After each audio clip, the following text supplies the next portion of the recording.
please introduce yourself and tell about yourself? Sure. My name is David Weekley. I'm a computer programmer or hacker turned entrepreneur. I build companies and I help other people build companies. I grew up in Boston, Massachusetts, to the son of a computer programmer, and his dad actually had the job title of computer, so I'm technically one-quarter computer.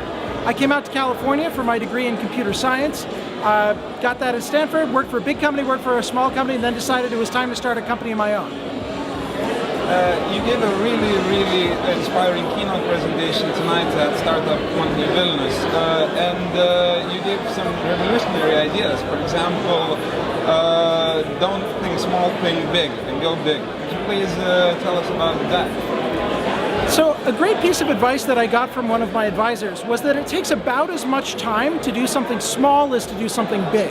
If you start a bakery, you're going to be working 16-hour days for a couple decades. It's a lot of work. If you start an international chain of bakeries, it takes about as much time. So you might as well go for a bigger idea. And you also said that cooperation and networking is very important in starting a successful business. Could you tell us a bit more about that? If you find good people at any point in your career, you should hold on to them for dear life. They are the best currency. Networking is really about helping other people. It's paying into the karma bank. People will remember that. People will know that you're a good guy. People will look for ways to help you. So don't be a jerk. They usually say that the main thing in a business is an idea. Do you agree with that?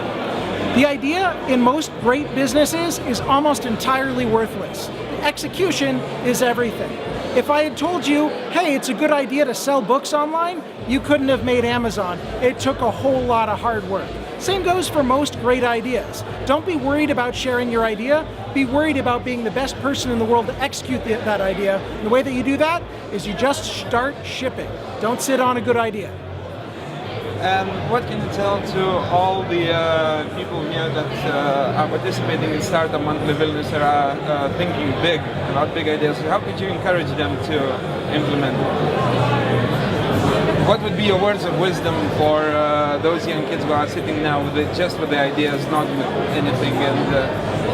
There is boldness, brilliance, and beauty in just starting. And you'll be ashamed of the first thing that you make, because you'll want to make something big and beautiful and incredible, and you won't want to release it until it's ready.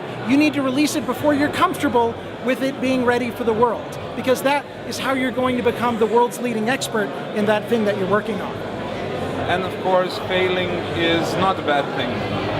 Failure is an inherent part of the startup process. If you're going and starting something new that nobody has ever done before, it's probably going to be mostly wrong in the best case, and so you better get used to that. There's a lot of failure that's part of the startup process. You just need to accept that going in. Just because you fail doesn't mean that you're a failure. You need to get back up, get on the horse, and try a new idea. Thank you very much. Thank you.